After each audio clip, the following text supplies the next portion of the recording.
We are really fortunate in our district to keep pushing students to the next level and to have the Jason Project at all of our middle school campuses.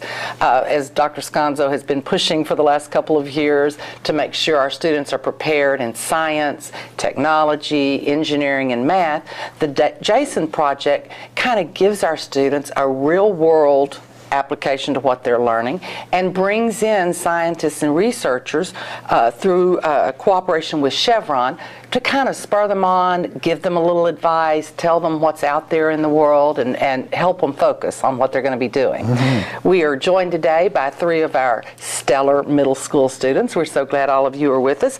We have James Mills from Timberwood Middle School, and we have Marshall Hartung, who is from Riverwood Middle School. We welcome you, and David Mouton, also from Timberwood. So welcome, guys. We're glad you're here, and I guess we'll just start at the end and tell us a little bit about what's been going on with the Jason Project and the people that have come to visit to your school. Well, a few months ago, we had an application and a video and essays that we had to write to try to get applied for it, and then it was a long wait trying to figure out if we got in, if we didn't get in, or we got one of Final Four. And then eventually we find out. We all got to go to a meeting, and we got to see Jason Osborne and Aaron Alford, and we got to talk to them and go into the Shark Finder and adventure, all that kind of stuff. How cool. So you got to meet the Jason.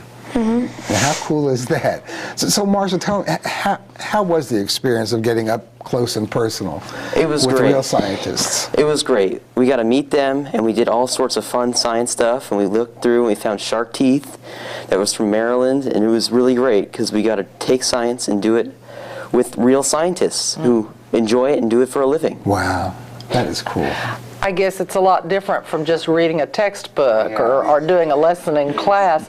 Tell us about the difference. What did you get out of that experience versus what you get just in classroom work? Well, it was more like hands-on and interactive, and that's what I like. I like doing projects, so it was very fun. It was enjoyable. Does it make it stick more when you see it and feel it and do it? I mean, when you it's on a paper, I mean, you just read it and it's not as, okay, I'm going to do it and have fun with it. So. Mm-hmm. Wow, that sounds so cool.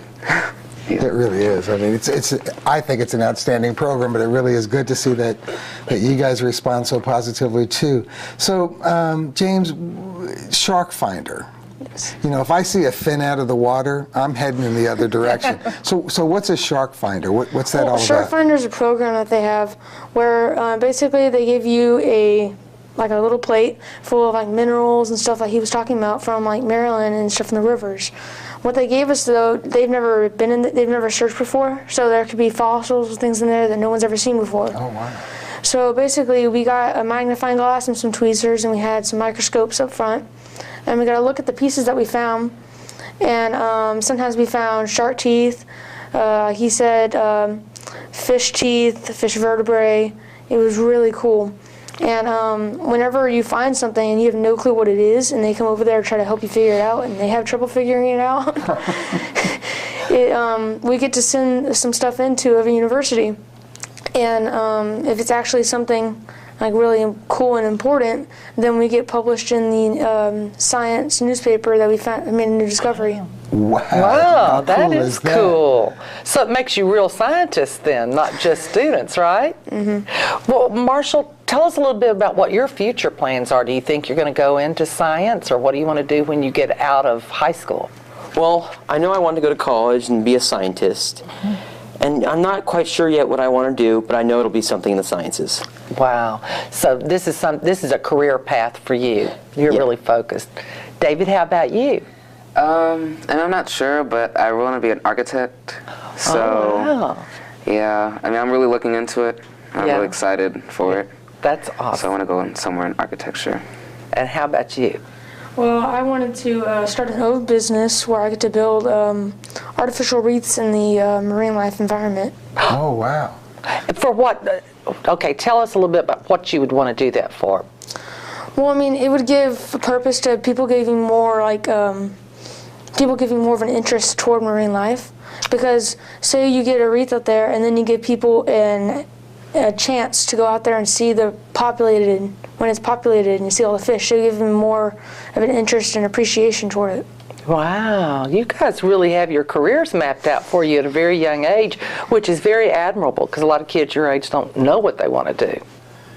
Well, a lot of people a lot older too. Well, I know. We're still waiting to grow up. Is that it? That's right. it. So, just real quick, other than you got to meet with the two scientists, were there other activities, or do you remember any parts of it that were interactive? You know, in the lessons or in the classroom? Well, we also did get to look into a microscope and like look up close, like more than what your eye can see, to the fossils and anything that you found. So that was another part that we did. But in school, we actually just started the Jason Learning some this year, and we've had a great experience with it.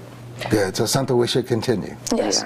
Well, this is such a great program, Dr. Sconzo, and we're really fortunate to have somebody like you who has such an interest in science and technology, engineering, and math. But the real thanks go to Chevron. Chevron provided all of the funding for the program and very, very generous. And I think we're only the 4th school district out of 54 in our region to be able to get the funding to provide Jason, so we're real proud of that. Well, and Humble ISD loves its business partners. I mean, it makes such a difference for our curriculum and for our students, and brings things to them that otherwise they would not have been exposed to. So we're thankful to Chevron.